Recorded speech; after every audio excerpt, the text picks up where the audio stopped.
Well, to be designated professor by Professor Marty. I'll take that.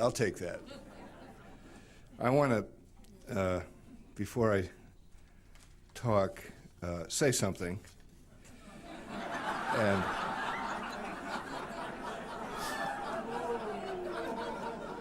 And that is what a really great honor and privilege it is to be here again with you. And I want to acknowledge in a very personal way Sylvia and Dick for your fantastic creation of this tradition. And I really am proud to be part of it. I think, of course, of some of the great people who've preceded us here. Christopher Stendhal, God rest in peace with him. David Hartman, the great David Hartman. Other tremendous figures in the life of belief have really given us something to live up to. And to be here today with Daniel, whose work in the center of Jerusalem is, in my view, the most important, committed interfaith center in the world. And what Daniel presides over there now is a rare sign of hope for all of us who care about religious conviction and religious renewal. And Vincent Cornell, a voice of firmly committed, deeply rooted, and ecumenical Islam, a very precious voice. And of course, Marty, who has changed the way over these years, not only the way America understands religion, but the way America understands itself. And I want to also acknowledge you. What a tremendous affirmation of the importance of this question it is that you have chosen to be here today. I'm personally honored and edified by your presence and hope to be worthy of it. So modernity and Christianity, I speak as a Roman Catholic Christian, and I'm going to be talking in a very particular way out of my own tradition today, in the conviction that the Roman Catholic experience in reckoning with modernity has relevance. It's up to others to decide what relevance, but it has, my conviction is it has relevance for other traditions, especially the traditions of the revealed religions represented at the table. So I am talking personally about my own experience of the Catholic Church's reckoning with modernity, which has in fact occurred, even though modernity is dated to the 17th, even 16th century by some, the Roman Catholic reckoning with modernity has occurred across the years of my lifetime. And so I am necessarily speaking personally. Oddly enough, although maybe not so oddly, the story of the Catholic Church and modernity begins with a condemnation. Whoa, that's unusual. Through the 19th century, for a variety of reasons, the Catholic Church found itself locked in a fierce struggle with many of the ideas that had been spawned by the Enlightenment and that were associated with what came to be called liberal democracy. Many of the propositions that were condemned by Pope Pius IX with his 1864 syllabus of errors made up what you might call a litany of modernism. Indeed, modernism was the Church's great enemy, so much so that even into my time, candidates for the Catholic priesthood took what was called the oath against modernism. So you see, I am an expert on what is wrong with modernity. But I am also an American, where liberal democracy flourished and where you could even say it was born. Modern ideas, even by 1864, were well established in the political culture of the United States of America. Religious pluralism, the separation of church and state, freedom of the press, a polity based on rights. Such modern notions were anathema in Rome. Therefore, it could seem a fulfillment of a long simmering hostility when, in his 1899 letter Testem Benevolentiae, Pope Leo XIII condemned the ultimate modern heresy, something called Americanism. Did you know that? Americanism is a heresy. The Pope's concern was not with how so-called democratic nations organized themselves, pluralism, secularism, rationalism, but his concern was with the way in which an ideology basic to such organization seemed to be taking root by then inside the church. So Catholics in America seemed to be in the very capital of modernity and modernism. And if Catholics were getting infected by modern ideas, that's what the Pope was standing against. Now, obviously, there were democratic movements in Europe, and from Marx to Nietzsche, there were European manifestations of modernism against which the Vatican set itself. The Enlightenment was a European phenomenon, after all. But the apparently more benign ideology of, say, the relativist William James or the pragmatist John Dewey could seem especially threatening because such New World ideas came wrapped in claims to virtue and even piety. Modernism in America went to church, unlike the modernism of Nietzsche, who proclaimed the death of God.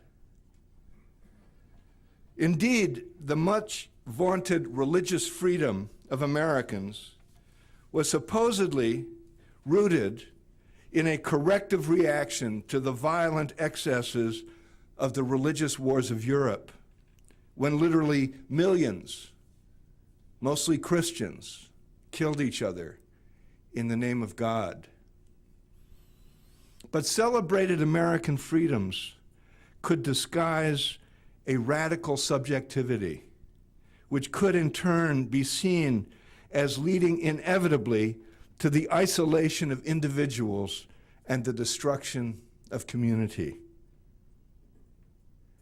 Was secularism really an antidote to the religious violence of Europe? The secular religion, nationalism, would soon enough offer an answer to that. Both Daniel and Vincent, in their remarks this morning, emphasized how personal choice defined religious identity in the United States, which meant, finally, that private conscience took precedence over institutional authority. There's Americanism. Private conscience takes precedence over institutional authority. That is what Vincent called, citing a source, the beautiful dog. All of this in America was buttressed by belief in God, yes, which is why it was dangerous, but it was a deist God to whom the nation paid its lip service, a deity that was not a creator personally invested in creation. Remember the pointed question this morning about the personal character of God. The deist God, not personal, not the God of Jehovah, not the God of the Trinity, not the God of Jesus Christ. Cut off from an all-present and omniscient and intervening God with a rejection of ecclesiastical hierarchy, reflecting a rejection of the hierarchy of truth, American religion, from the point of view of Rome, was sham Christianity. And it was, by definition, a prelude to secularism. And there are authentic aspects in this critique to which we must still attend. And now, in 1899, there were American Catholics who, like carriers of an infection, wanted to bring this disorder into the Roman Catholic Church. Americanists. The condemnation of Americanism at the start of the 20th century, you may have noticed, did not end it. The American Catholics continued to take religious instruction from their broader culture. And though modernity has its dark side, Stalin, Hitler, Americans, including Catholics, were attuned to its promise. And I will say that its promise is more my subject this afternoon than its threat. But to many Catholics, its threat was vivid. By the middle of the 20th century, a bastion against Americanism had been erected in Cambridge, Massachusetts, at something called the St. Benedict Center near Harvard University. The chaplain of the center, we're in mid-20th century America now, the chaplain of the center was a Jesuit priest named Leonard Feeney. How many people know the name Leonard Feeney? A few, a good number actually. Well, I'm going to remind you of his story. And the rest of you, buckle your seatbelts. The genius of Leonard Feeney, anti-Americanism, was to settle on a single issue that could be wielded like a sword against modernity and against all that was undercutting the one true church. And that issue was extra ecclesia nulla salus. Outside the church, there is no salvation.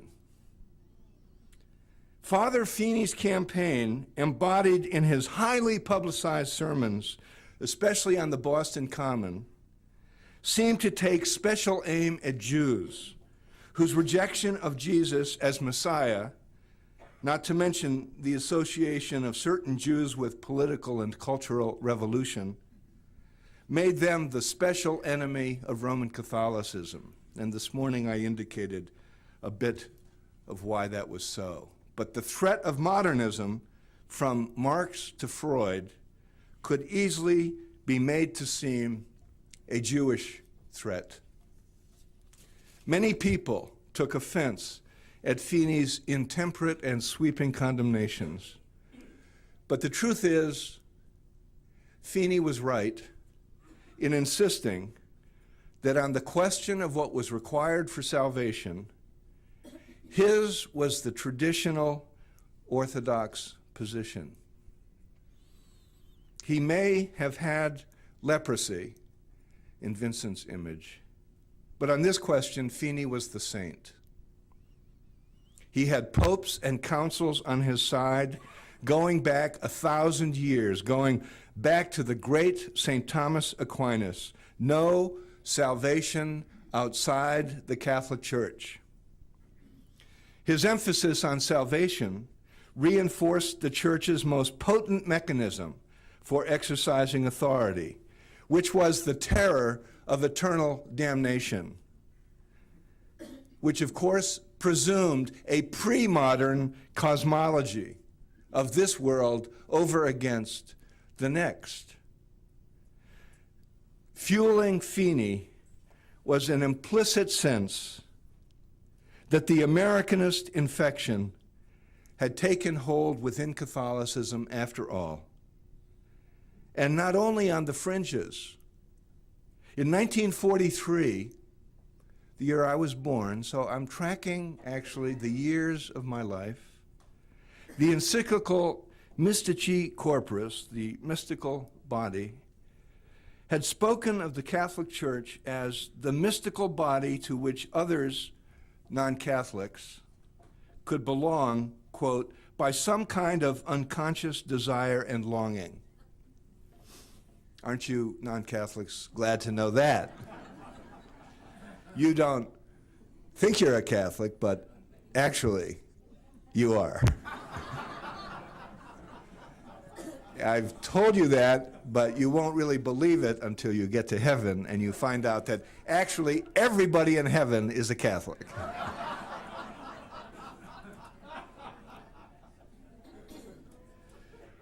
To people like Feeney, this encyclical that talked about unconscious desire and longing seemed like an important opening to amorphous notions of church membership. The shorthand for this was baptism by desire. You don't even know you're desiring it. And to Feeney, this kind of thinking could only confuse the faithful, and actually Feeney was right about this. Feeney demanded, therefore, a rigid adhering to a boundary, a singularity, in Daniel's word, which separated the saved from the damned, that his rhetoric fell on the ear of Americans, including many American Catholics, as uncivil and intolerant, only reconfirmed Feeney in its importance. So how does change in Catholic doctrine take place? I was actually raised to believe that change in Catholic doctrine was unthinkable. But I'm giving you the record of change in Catholic doctrine. How does change in Catholic doctrine take place? How did the Catholic Church make peace with what is good in modernity? And I would suggest, without hoping not to be presumptuous, that the lesson of how this happened has instruction for other religions of revelation as well. One of the Jews who had occasion to hear Feeney preach on the Boston Common, unlucky for Feeney, was a haberdasher by the name of Dick Pearlstein. His store, named for his father Louis, as it still is, still a grand men's clothing store on Newbury Street, the fanciest shopping street in Boston. The store was only a few blocks from Feeney's soapbox. Dick Pearlstein and his brother, as they took their lunchtime walks in the Boston Common, could not help but hear Feeney's diatribes as they strolled past. Pearlstein, unlucky for Feeney, was married to an MTA token taker whose name was Dolly, whose brother, as it happened, was the Archbishop of Boston. Richard Cushing. Oh, you've heard of Richard Cushing? I'm so glad to hear that, although it means on average we're a pretty old group here. Richard Cushing, the son of a blacksmith, was raised on the rough edge of South Boston. Like many of his kind, he crossed the threshold to a wider world at Boston College, from which he graduated in 1917. Cushing was an unpretentious man. He was famous for donning odd hats at public events, which was his way, actually, of putting people at ease. And I'd like to pause here to say that it's one of the joys of my life that when I was ordained a Catholic priest, I was commissioned to work for him as the Catholic chaplain at Boston University. Well, not exactly for him. I was actually working for Father John Kenny, who's over here. I'd like to introduce Father John Kenny, a Paulist father who's on the staff of the Catholic Cathedral here. And I want to acknowledge my debt to John Kenny and say that it was because of John Kenny that I learned how to negotiate the delicate task of being one of Cushing's priests. One priest in our day went to Cushing and said, "Your Eminence, I'm having a crisis of faith." And Cushing looked at him and said, "You don't have brains enough to have a crisis of faith."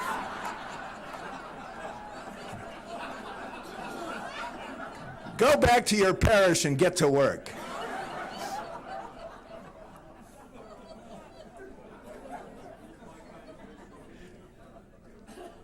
In Catholic Boston after the war, Cushing's position as Archbishop made him one of the most powerful people in the city. Although within church circles, his unpolished style and his rivalry with New York's Cardinal Francis Spellman kept him on the margins. Spellman was close to Pius XII. Spellman made sure that Cushing was not named a cardinal. Cushing's simplicity was embodied in his custom of almost always taking Sunday dinner at his sister Dolly's house. There, the Archbishop and Dick Pearlstein became intimate friends. He loved Dick Pearlstein. Dick Pearlstein's great-nephew told me that Cushing had quietly, secretly blessed their wedding. Cushing, when he heard of them from Dick, took Feeney's anti-Jewish diatribes as an insult to his own family. He ordered Feeney to stop preaching outside the church, "There is no salvation." Feeney refused, citing the tradition. In support of the Archbishop, the Jesuits transferred Feeney to Holy Cross College in Worcester, but he disobeyed to stay at St. Benedict's in Cambridge. In 1953, Cushing forced the issue, and he excommunicated Feeney. No salvation outside the church was not to be preached in Boston. Despite an unbroken contrary insistence that ran from Thomas Aquinas to Pope Pius IX, the Vatican upheld Cushing's excommunication, stunning Feeney and the whole Catholic world. I was a 10-year-old attending church and going to school at St. Mary's Parish in Alexandria, Virginia, and the Monsignor and the sisters spoke of nothing else. They upheld the excommunication. I went home to my mother and said, they excommunicated a priest for teaching no salvation outside the church. My mother said, I know. I said, I thought that's what we believed. She said, it was.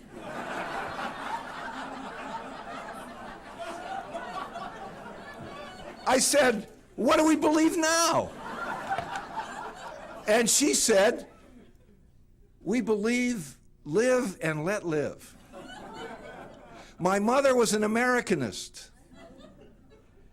My own home had been infected with modernity. And Cushing himself, without claiming it, of course, was an Americanist. And here's the point. Reversing the usual order of the tradition, he had moved from an ethical insight to a theological conclusion. An ethical insight led him to a theological conclusion. His starting point was not revelation, not the tradition, not the magisterium, not the teaching of the church. His starting point was his own experience. I love Dick Pearlstein, therefore God must love Dick Pearlstein too. It's that simple. He had come to this position because of the interreligious elbow rubbing that is endemic to America. His theological conviction about Jewish eligibility for salvation came, that is, from his personal knowledge of a single Jew. Modernity. This movement of Cushing's repeats what had happened in the Galileo affair, which is often marked as the beginning of modernity. When the church engaged Galileo as the primordial conflict with what would eventually be known as the Enlightenment. Galileo, what did he do? He prized experience over ideology, observation over theory. If the earth moves, he asserted, then the Psalms, which say it does not, cannot be read as literally true. The Enlightenment question, how do I know that I exist, found an Enlightenment answer, not because God tells me, but because I experience myself asking the question. I think, therefore I am. Modernity. Not revelation from God, but I think, therefore I am. The primacy of the self as a center of experience and knowledge emerged soon enough as the ground of democracy, a polity which recognizes every self as of ultimate value. Modernity. I think, therefore I am. The self as an ultimate value, the ground of democracy, therefore. If the self is an ultimate value, no more organizing society by ranks of selfhood, with some being defined as better than others. This primacy of the self was the core affirmation of the founding of this country. All men are created equal. And it is the essence of what we mean by modernity. I told you I was more interested in the promise than the threat. In America, regard for the individual and for individual rights led to a system of balancing interests which sought to protect each one while enabling the whole community to thrive, looking for a new balance, e pluribus unum. The Constitution is an ingenious system of balancing conflicting interests in a larger unity, a commonwealth which takes differences for granted, even religious differences. Diversity and pluralism are of the essence of such a system, which leads to that elbow rubbing of like person with unlike person. You rub elbows with people who aren't like you, and who don't think the way you think, and who don't believe what you believe. And when persons of differing values and convictions enter into such social intimacy, whether through the neighborhood, the workplace, or as in Cushing's case, the mixed marriage, values and convictions exist in a different light. Absolute assumptions come into question. One person's truth claims submit to another person's truth claims. This dynamic is essential to America, and it set apart America early on from the old world, where political boundaries kept religious absolutes apart. But here, the boundaries are to be crossed, and so therefore can the old ways of looking at the truth. This dynamic is essential to America, which is why rigidly fundamentalist ideologues, like Osama bin Laden, to take the most obvious, hate America. The Catholic who grasped this American phenomenon and its meaning for the Catholic Church, and on whom Cushing depended for advice, was the Jesuit John Courtney Murray. His own progression tracks the change. Before World War II, Murray himself argued for no salvation outside the church. But the trauma of the war and the experience of the Holocaust, together with the revolutionary social consequences that followed the war, interfaith cooperation among religions, the GI Bill of Rights that brought American Catholics more fully into the national mainstream and so on, all of that in that pivotal decade changed John Courtney Murray. He grasped that American constitutional democracy, instead of the selfish solipsism that the Vatican warned of, was a form of regulated mutuality. There was no necessary conflict between the individual and the community, even in a system that granted a certain primacy to the individual. The church, that is, did not have to fear Americanism. The primary value is defined as conscience. In a polity that exists to protect the freedom of conscience of individuals, within it, state power must be removed from the advocacy or even sponsorship of any particular mode of conscience. The magistrate must be the protector of the inner life of every citizen. The magistrate, therefore, must be religiously neutral. Therefore, and here is the core ingenious American idea, the separation of church and state. Established religion, the religion of the state, by definition, coerces the conscience of the citizen.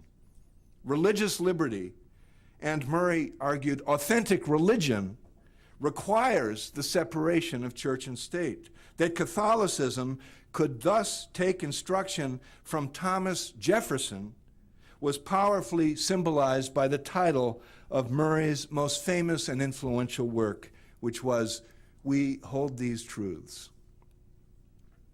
Around the time that Father Feeney was being excommunicated, Father Murray, you won't be surprised, was being silenced by the Vatican. Unlike Feeney, whose disobedience ironically qualified him, despite himself, as a crypto-Americanist, somebody whose commitment to the tradition only went as deep as his own opinion, unlike Feeney, Murray obeyed.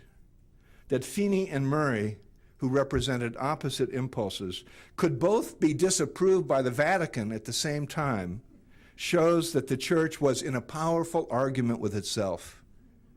That argument was brought to a climactic resolution at the Second Vatican Council, 1962 to 1965, when at long last the Roman Catholic Church began to make its peace, not only with the democratic idea, but with modernity. The oath against modernism was dropped. Not before they actually required me to take it, unfortunately.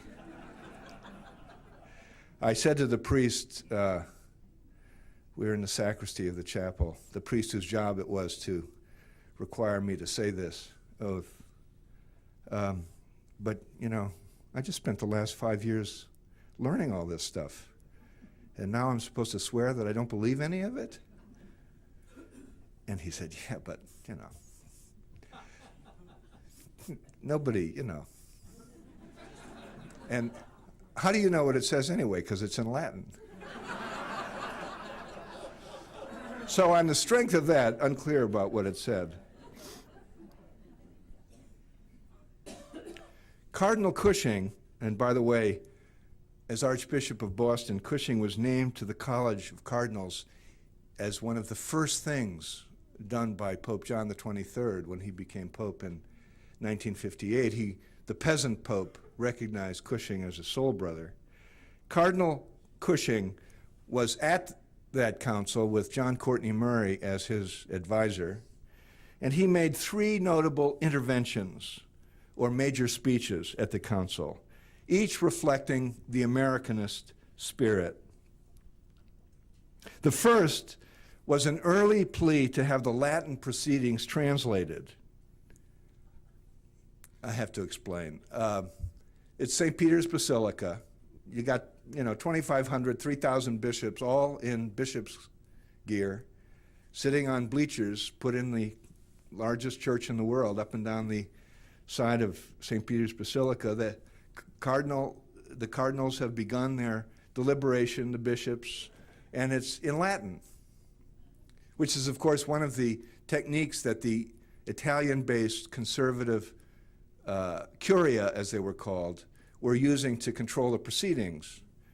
And at a certain point, the second or third day, Cardinal Cushing raised his hand, and I don't know that he actually said this on the floor of the council, but he certainly said it in public. He said, "I don't know about the rest of you fellows, but this might as well be Eskimo to me." And he proposed that they adopt a United Nations-style simultaneous translation system that he would pay for.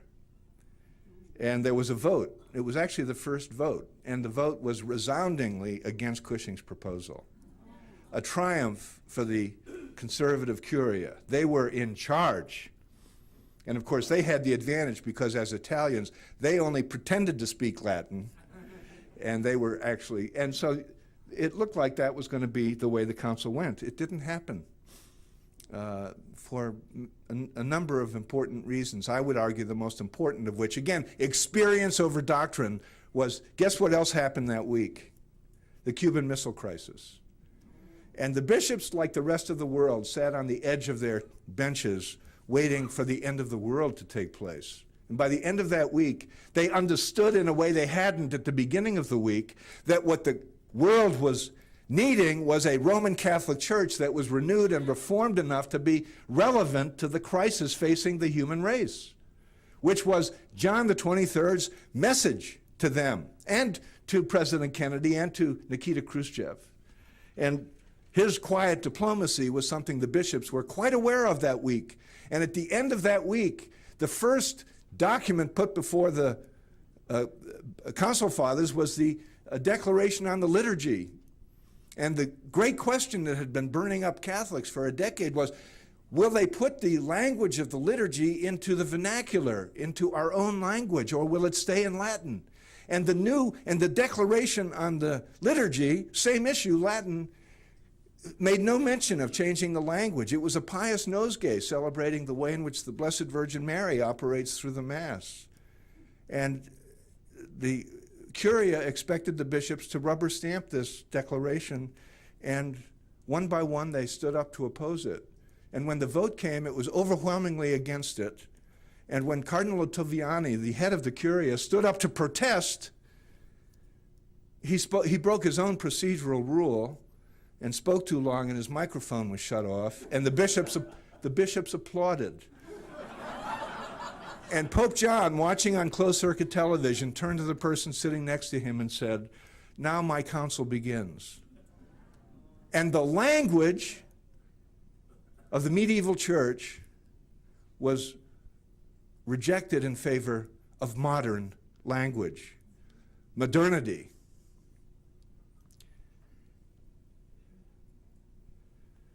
Modernity was born in the vernacular with Luther, with Tyndale, and the growth of mass literacy. When the individual had access to the sacred language, modern consciousness began. Cushing's impulse was victorious then, when the Mass was put into the vernacular. Cushing's second intervention was a first affirmation of the Council Declaration on the Jewish people, Nostra Aetate. Thinking of his own brother-in-law, Cushing said, "The Jews are the blood brothers of Christ." He was the most fervent defender of Nostra Aetate against its conservative opponents. Experience over dogma.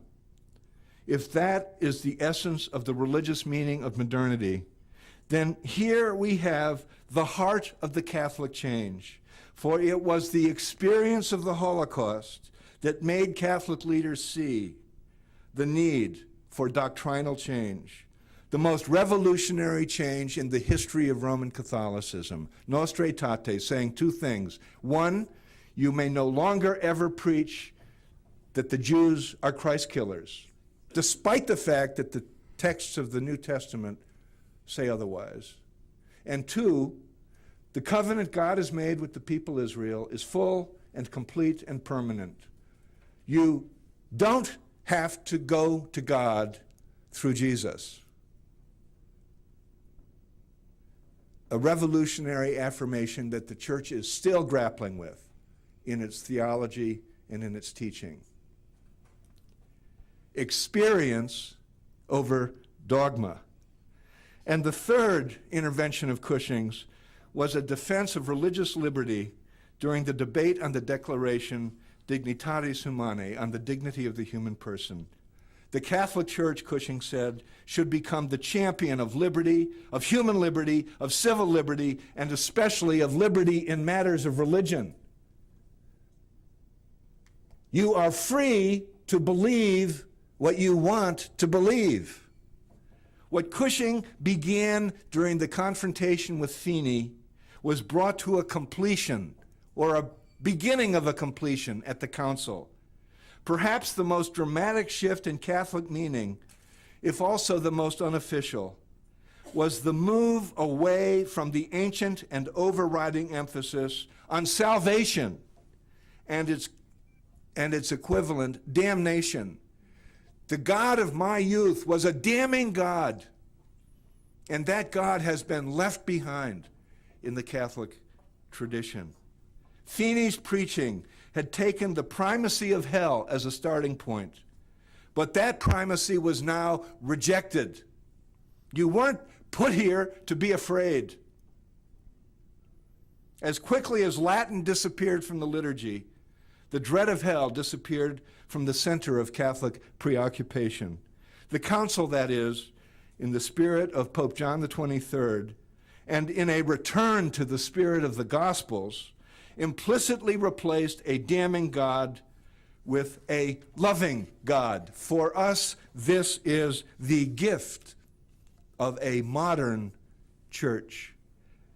And nothing symbolizes the Catholic reversal that occurred at the council more powerfully than the fact that the silenced John Courtney Murray was brought to Rome to serve as the principal author of Dignitatis Humanae. The Catholic Church affirmed at last that religious freedom is a basic human right possessed by all. The primacy of conscience, the necessity of religious pluralism, the dignity of the human person, the obligation of government to protect these values, and the corollary separation of church and state. All of this was solemnly accepted by the fathers of the Vatican Council. But the long journey away from Testem Benevolentiae was not quite complete. What the Council Fathers did not fully comprehend was that it was impossible to make affirmations of basic principles of religious freedom for human beings generally, without those principles applying in particular to Catholic persons. It was one thing for church authority to honor the foundational ideas of modernity, rationality, democracy outside the church. But what about democracy inside the church? Hello? It was another thing altogether to see how those ideas apply here. The primacy of conscience, for example. Once the idea that each individual, even acknowledging the obligation to take authoritative teaching seriously, has the right and duty to arrive at moral choices on his or her own terms, then Catholic attitudes toward authority inevitably changed. Experience over dogma. This shift was soon apparent, for example, the most obvious one, in the way in which the Catholic people responded to Rome's reiteration of the condemnation of birth control. The ideas that took root and then flourished in America have, across recent decades, taken flight. The democratic ideal has been embraced in cultures and countries that once defined themselves against it. The dark side of modernity, yes, where the human race almost lost its way in the 20th century, has been brightened especially among peoples who were most imprisoned, and it is far from finished for them. The same is true in a special way in the Roman Catholic Church, unfinished. Loyal Catholics coming to America found their faith reinforced, not undercut, by a modern experience of American democratic principles. We know from our sacred texts, for example, that, as the letter of John says, no one has ever seen God, but it is the ethos of religious pluralism that took hold in America that fully honors the universal impossibility of direct knowledge of God. No one has direct knowledge of God. Such holy ignorance must lead to modesty about one's own doctrinal claims and to respect for the religious claims of others. Such modesty and respect are the grounds of democracy. In America, intimately encountering the sincerely held beliefs of those who are different, Catholics have learned to see their own beliefs in a broader context. Tolerance for the beliefs of the other led inexorably to a revising of one's own belief. That's the point of interreligious dialogue.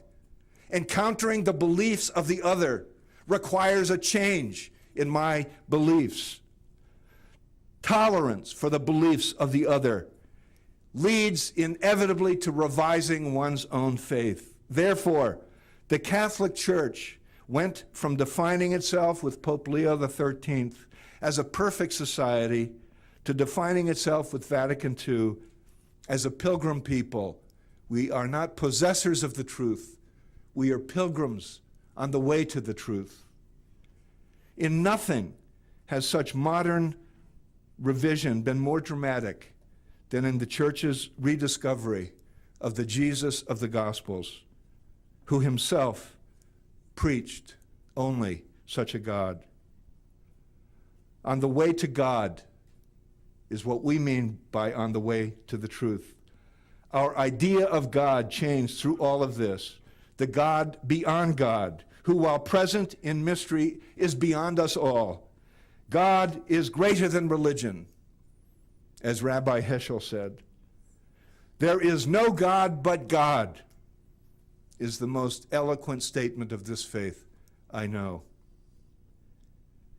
It would be anachronistic, of course, to find anything like what we call modernity in the life and preaching of Jesus. But on the other hand, it is impossible to dismiss the relevance of the example of Jesus for what we are trying to say here, for the ongoing democratic, critical, modern renewal of belief, and in my case, of the church. Jesus was never coercive. Jesus never compelled. He chose service over lordship. He affirmed the dignity of every person he met. He treated women as equals. He saw the indwelling spirit in each individual, and he proposed respectful mutuality as the reliable sign of God's presence in the Jew, of God's presence in the world, and he did all of this as a Jew. The Catholic Church is on the way to more fully embodying in all of what it does and believes what it sees in this Jesus. He is the church's meaning and its measure, and we see him clearly in modernity, as clearly as we ever did in the tradition. No one has ever seen God, John said. If we love one another, God abides in us, and God's love in us is perfect. Thank you.